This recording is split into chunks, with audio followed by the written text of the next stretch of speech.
On the podcast with us today is Ivan Barratt. Ivan, welcome. Dude, it's so good to be here, Dan. I've been looking forward to this time and date on my calendar for a while. Happy to be here. Thanks for having me.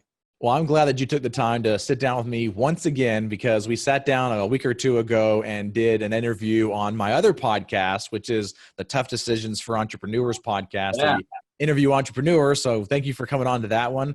And then also for taking the time to be here with the multifamily one as well. most welcome. Well, I want to dive in a little bit with this project that you acquired. This is called White River. It was 89 units, and I say was because you have recently exited this deal, and we want to talk about this because not a lot of the deals that we've talked about on the multifamily podcast, as Multifamily Investor Nation podcast, have they been gone through the full cycle. And I think it'll be really interesting to kind of see, because we talked a little bit about on the green room about this property. But before we dive into that White River property, I want you to give the listeners a little bit of a background about yourself and where you are in this multifamily space. Sure. Well, like a lot of operators out there, I started very small. I was working for another real estate developer, one of my early mentors. And 2008 hits, everything falls off a cliff, and I realized that I was practicing real estate in a way that really hadn't attracted me to real estate in the first place. So I had to get back to building a cash flow business. And for me, the track to where I'm at today started with a property management company. So I started a management company in my spare bedroom. I had just a couple of rental properties back then. And I started managing whatever I could get my hands on where I didn't have to carry a gun. And so for a long time, I had more clients that I was managing their assets for than I had my own.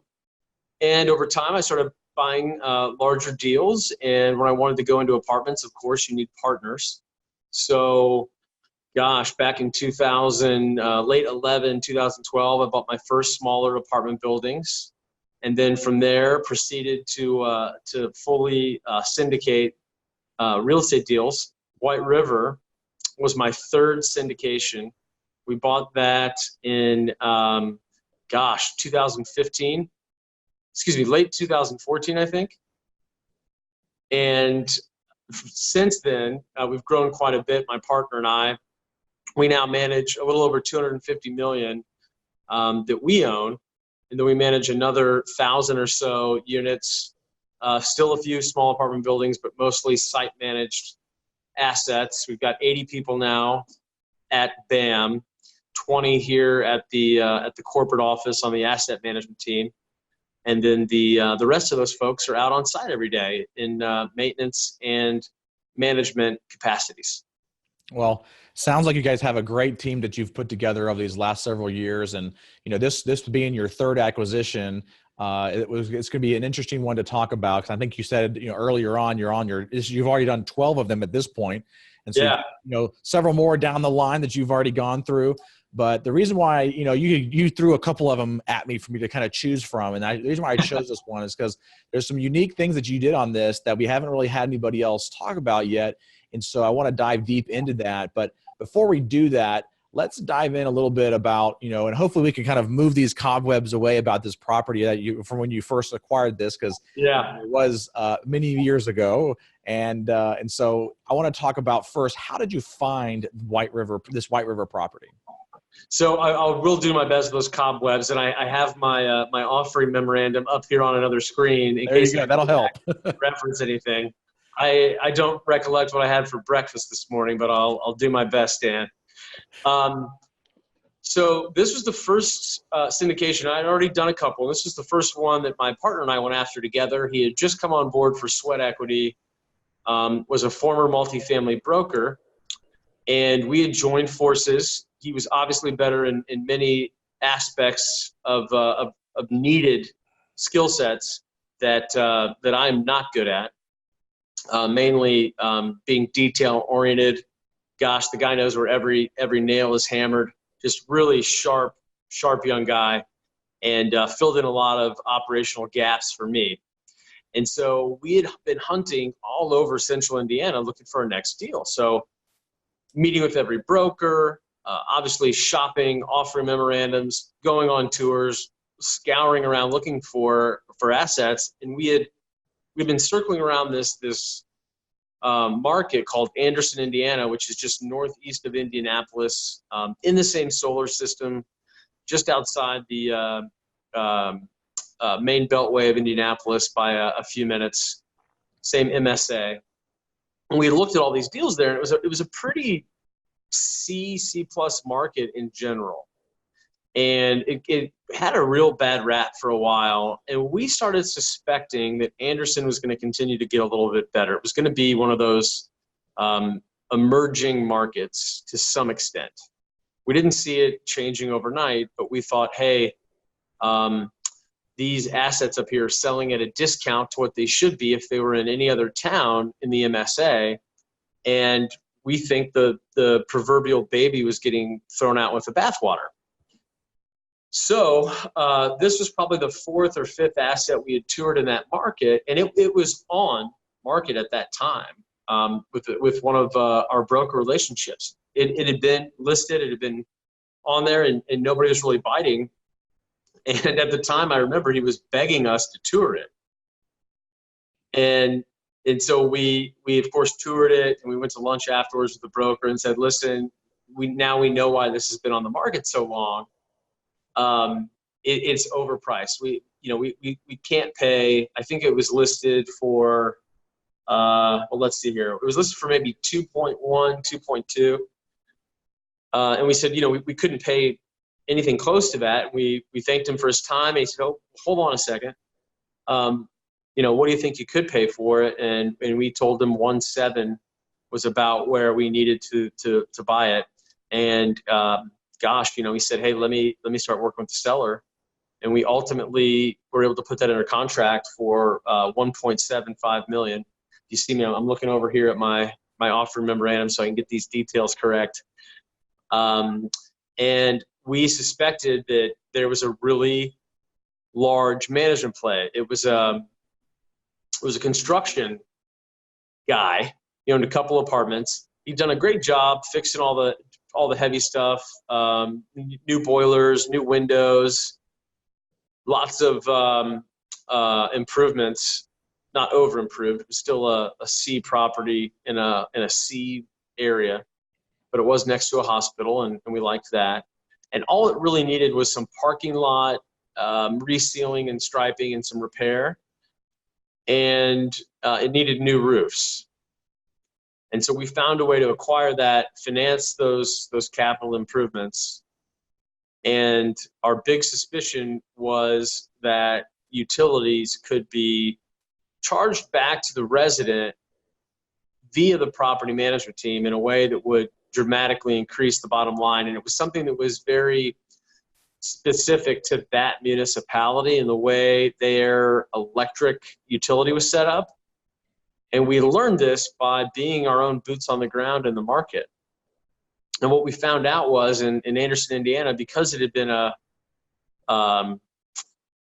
struggling economy for so many years, it was hard hit by manufacturing decades ago, that if you wanted to get electricity in your name and you didn't have excellent credit, your deposit could be like 2 to 3 times what your apartment deposit would be to move in.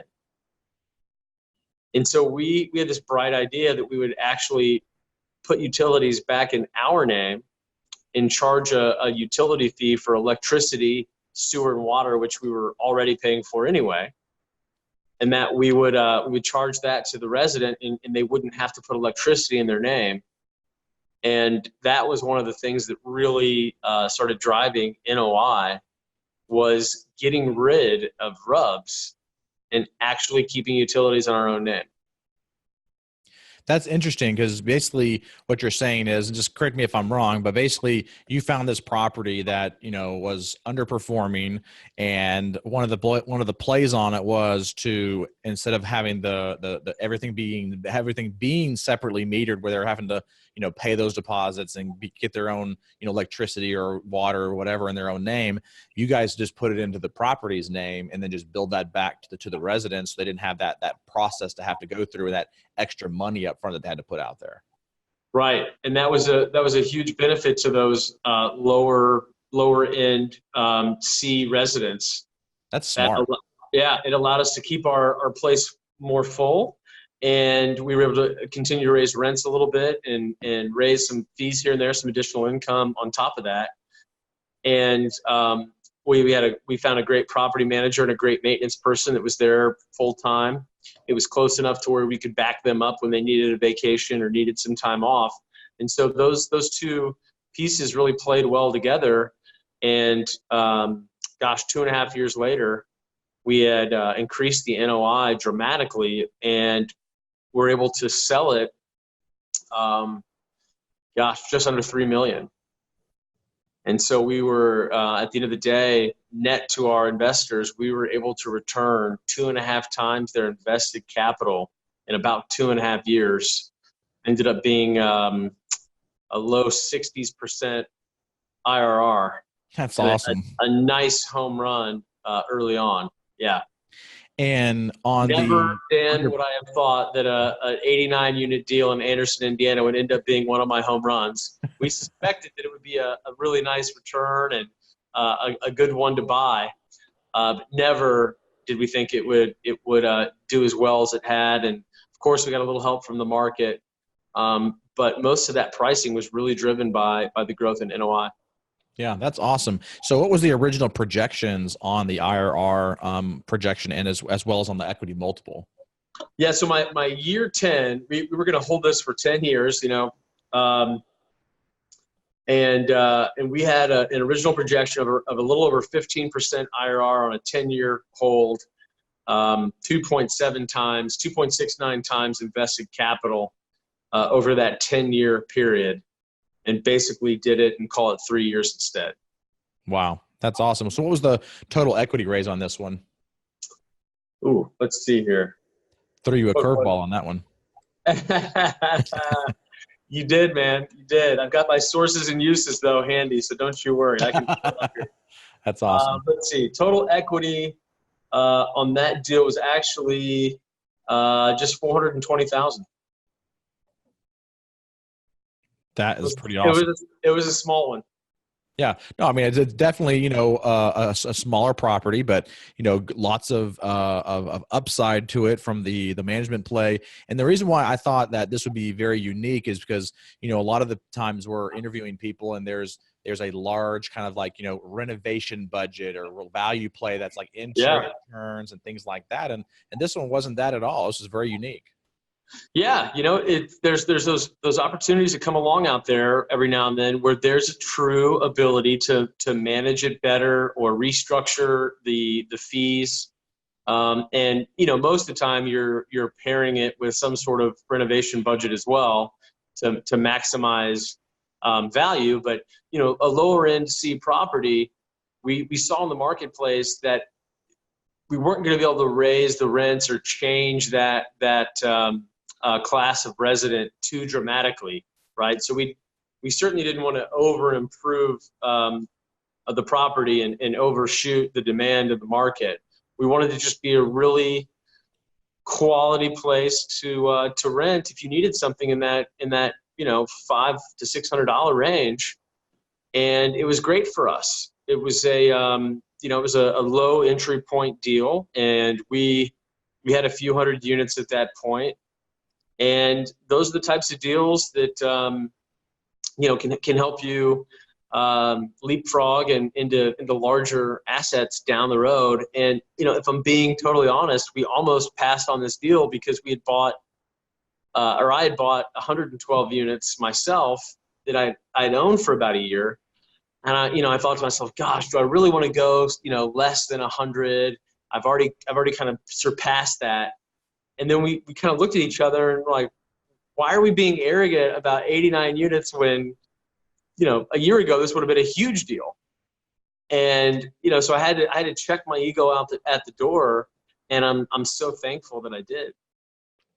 So let's kind of go back a little bit because we kind of have gone down the road a little bit on this one, but let's on the purchase price on this one. So again, you originally said it was listed for like 2.1, 2.2. You ended up getting it for 1.75, right? Correct. Yep.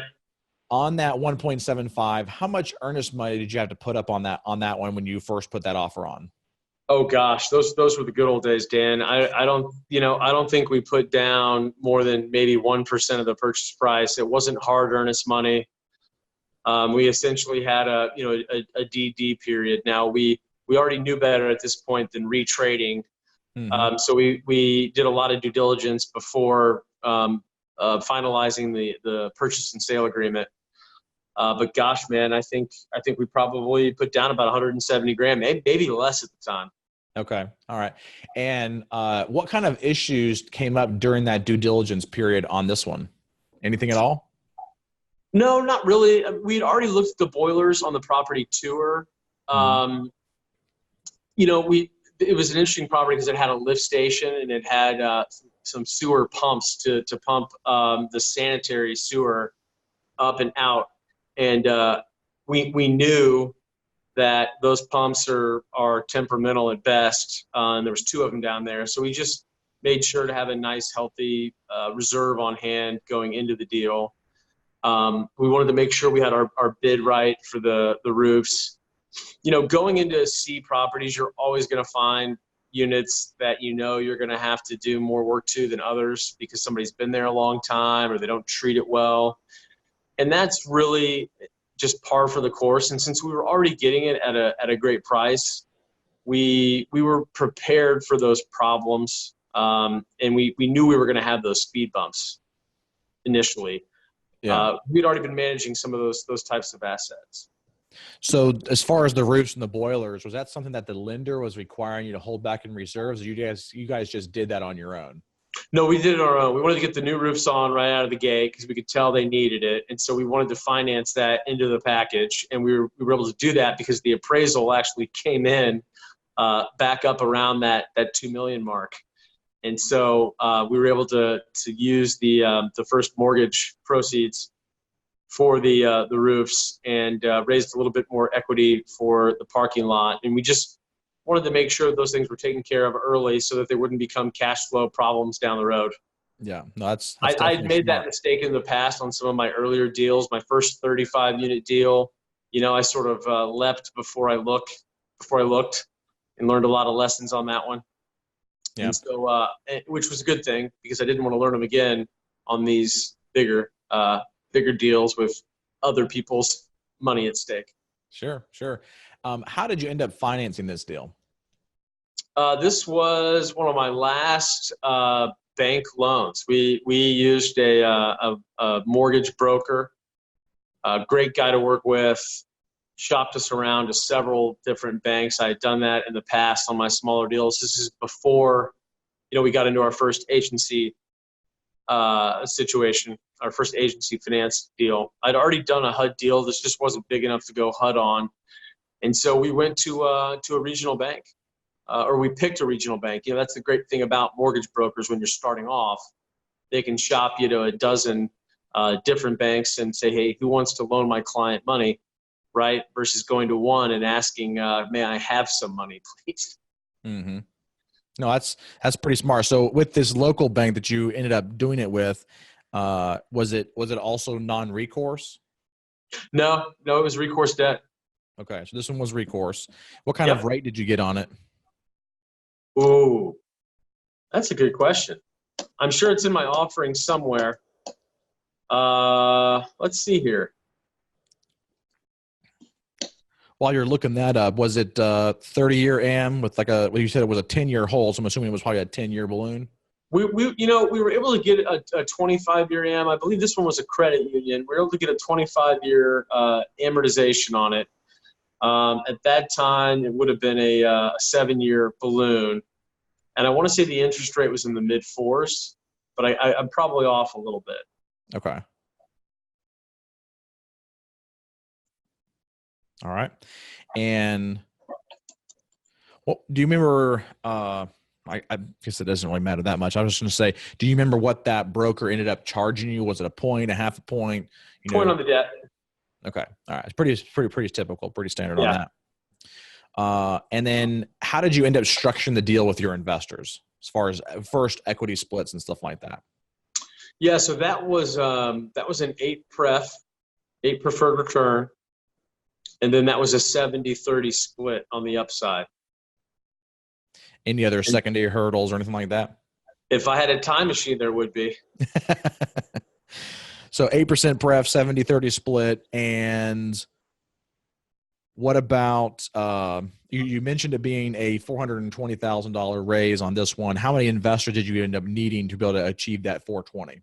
Oh, that was maybe 5 investors. I had a couple putting in a little bit bigger chunks, and then a few smaller ones. Okay. So 5 investors and Maybe 6. I don't know. I do not have the cap table in front of me, but it was just a handful. Yeah. sure. And at the end of the day, a couple people that actually wanted to participate didn't get in time. And that's a great problem to have as a syndicator, because they're more primed the next time when they know that you want their money, but you don't necessarily need their money. Mm-hmm. Yeah, no, that's a good problem to have, is to have the investors kind of feeling like they gotta soft commit right away, otherwise they might be out of the deal or whatever, and have that first come first serve and filling those spots up pretty quickly. That's right. It makes for an easier raise usually on the next one, because more people will soft commit faster and get into those deals on the next one. Absolutely. So I want to talk a little bit about what you just mentioned there. You kind of like as an aside said this, but I want to dive in a little bit deeper to this about, we started talking about the 70-30 split. And I said, is that the only hurdle you had? And, some people might be listening going, I didn't really understand what he meant by, well, if I could turn back time, but talk about that a little bit. Cause I know, some people, they'll say, oh, we always only do one hurdle. And, our group, our group, passiveinvesting.com, we always do a secondary hurdle. But what are you seeing right now? And what are you doing with your group? Yeah, I'm still seeing a mix out there, and, deals today that we're attacking and seeking out, we're not doing secondary hurdles only because we're buying much larger, newer assets, Mm-hmm. and we're targeting a 14 to 17% return. When we get back to the stage in the cycle where it makes more sense to do to acquire opportunistic assets with much higher returns, albeit higher risk, right? More problems to solve, more value to add. We will certainly go a hurdle route. White River should have been that way. Just it's too early in my career to know better, and at that time there wasn't the education that there is today. But I feel like when there's an opportunity that has a tremendous amount of upside, that the sponsor should be incentivized to hit those hurdles so that they are paid well for doing a very or for hitting a home run versus landing on second base. Yeah. No, I totally agree with that. And our secondary hurdle on our group is very similar to what you're referring to of being, if we hit a home run, so our secondary hurdle is usually a 200 to 300 basis points above what our projections are. So yeah. Investors are like, well, yeah, if you can do better than what you're projecting, sure. I'm glad to, have that different equity split. And for those of you who are listening and not really familiar with what we're talking about as far as a secondary hurdle, we're talking about right now, this one deal, this White River one, having a 8% preferred return and then a 70-30 split. So investors get that 8% up front, and there's a 70-30 split of anything over and above that. And then the secondary hurdle would be like a secondary IRR where, say, like, it might be like an 18% or a 20% IRR gets hit, usually upon sale or a refi or some other kind of capital event. And whenever that goes over that IRR amount, instead of splitting with investors 70-30, it will drop usually to like 60-40 or 50-50, or depends on where you are in that particular hurdle. So that's usually what we try to do is after that 70-30 split, after the 8%, we'll have some sort of a secondary hurdle there. But I always like to know kind of what other people are doing and kind of what they're seeing, because I've seen some, secondary hurdles, as low as about 10 and 11%. And wow. It's a little bit challenging right now, like you said, with the way the returns are coming in, just from the way the assets are. Yeah, yeah. Again, when the cycle turns over and there's more opportunities out there with larger amounts of upside, I think it'll be certain that we'll be more in a hurdle type structure again. And really, if you're a sophisticated investor or accredited investor, and you're smart, you want that sponsor being incentivized to hit it out of the park. And in that scenario, everybody wins and they win big. Well, and I think what you said was very what you just said right there was very important to understand is that most of our investors, I'd probably say all of our investors, are very smart. Yeah. They actually have achieved the ability to invest in our assets because they actually have done something in their life that has allowed them to be able to achieve the level of success that they have. Yeah. And so to me, I never want to, denigrate my investors and say, well, I'm not going to do a hurdle because I don't think they're going to be able to understand it, or it's too advanced or complex. I think that they can understand that very simply. Oh, yeah. And they're fine. Everyone I've talked to is like, oh yeah, if you can overachieve and hit that home run, and I'm fine to give you that extra, they might not have ever heard of it's called a hurdle, but, different split based on the returns that we're achieving. I think you nailed right on the head, Dan. Accredited investors, sophisticated investors, it's our job to simplify the explanation. I think once you get that clear, concise, simple definition, as you said, it's easy to understand. And if people don't understand that, it's our fault as the sponsor for overcomplicating it. Yeah, I totally agree. So anything else on this particular asset, White Rivers, that you kind of think of, maybe sticks out in your head, whether it was before closing, after closing, that maybe wasn't like an issue or a problem that came up throughout that process?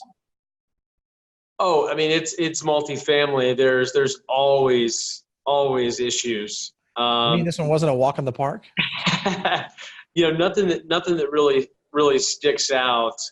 I am thankful that we were able to convince our investors that our entry point was worth taking a risk in a market that we were confident would start to tick up, but again, we're uncertain, right? It's never a guarantee. As a sponsor, we've got to make these educated decisions, and that was a really big feel-good moment for me, my partner, and our team when we were able to sell that asset at the valuation that we got. Well, and I think, on the other side of this is that as you're starting to talk to new investors that are coming into your fold, and that one of the number one questions that we get, and I know you do as well, is what's your track record? Have you gone full cycle on a deal? And now that you have this one on you as a notch on your belt to say, yeah, we did, and look what we did, and look how well we've been able to over and outperform the projections that we did on it. Yeah, absolutely. If you want to scale and really grow a syndication business, private equity real estate business, you've got to successfully exit some deals, be able to show a track record as your network widens beyond. So I have two final questions for you as we wrap this up. So they're kind of both kinds of, what did you find that was the easiest during this process? I know this was your third acquisition, and it was a while ago. Okay. What did you find easy during this entire process of this particular acquisition that you thought might be a little bit harder? Easy. Wow. That's a tough one. No, the financing. This is right when debt financing really started getting aggressive again. And so it was sort of fun because we had, I think 5 or 6 term sheets to choose from when we were looking at putting the debt together. And then I would say, if that was 1A, 1B would be the equity raise. Once we put our package together and we were able to get some investors on the phone and explain our approach, our reasoning, our projections, we had a lot of interest, more than we could service in coming on board on this project. And the final question here is kind of the opposite. What did you find was harder than you had originally expected on this one? Yeah, so the thing that we just really didn't learn until we got into it was, so we vertically integrate, right? We own our management company. Everyone on site here at the home office is an employee. 89 units is a tricky place to be because you can't afford more than one management and one maintenance employee there full time. And so we were lucky, but it was tough that Anderson was an hour away from home base. So we did have to scramble sometimes to get people, to cover people, to keep the office open. You don't want to be closed ever, Monday through Saturday on site. And so we luckily learned that lesson early, to where we wouldn't buy, say, a 90-unit property 2 hours away or 3 hours away without boots on the ground nearby. Mm-hmm. Mm-hmm. So I know you just mentioned vertical integration there, and I think it's a great play, and I think it's a great position to be in. At what point did you decide to do that? Or maybe I'm misunderstanding the story. Maybe you started that position first. You were property manager at first. Is that correct? I did. Okay. You know, for me, I knew that if I could just grind through and start that business, that I would have repeatable cash flow. I could grow a really, really strong foundation and build a team that would help me execute on the assets. Because, you know, very early on, I understood that I'm good at a few things. I'm really good at one or two things, and everything else I shouldn't be doing. And so I wanted to have that company, though. And so that was a decision for me, was to go through that trial by fire, build it from the ground up, make it indestructible. And really that was a strategy so that later on I could design that business to fit into the life I wanted, versus having a life that revolved around business. Well, Ivan, I want to thank you for taking some time to be with us here today and sharing your story around this particular acquisition. How can the listeners reach out to you if they have some questions further about this asset, or maybe even joining you on a future opportunity? Sure, Dan, it's been fun to be here. I've really enjoyed both conversations we've had so far. It's a lot of fun. It's exciting to watch what you're doing, and I hope we can continue to exchange value as we grow our platforms. So I'm really easy to find if you spell my last name correctly, which is Barratt. Got a website, Ivan Barratt Education, designed for high net worth investors to learn more about me, my team, and our thesis. Our corporate site is Barratt Asset Management. Again, Barratt, barrattassetmanagement.com. And my admin is 317-762-2625, 317-762-2625. Happy to have a call set up anytime, both for young entrepreneurs looking to grow in our space, and also folks that just want to learn more about us from a passive standpoint. Awesome. Well, thank you again so much, Ivan. Looking forward to having you on a future episode as you continue, because I know you will continue to close more properties. Thank you, Dan. It's great to be here, man. You Thanks too. for having me. Thanks.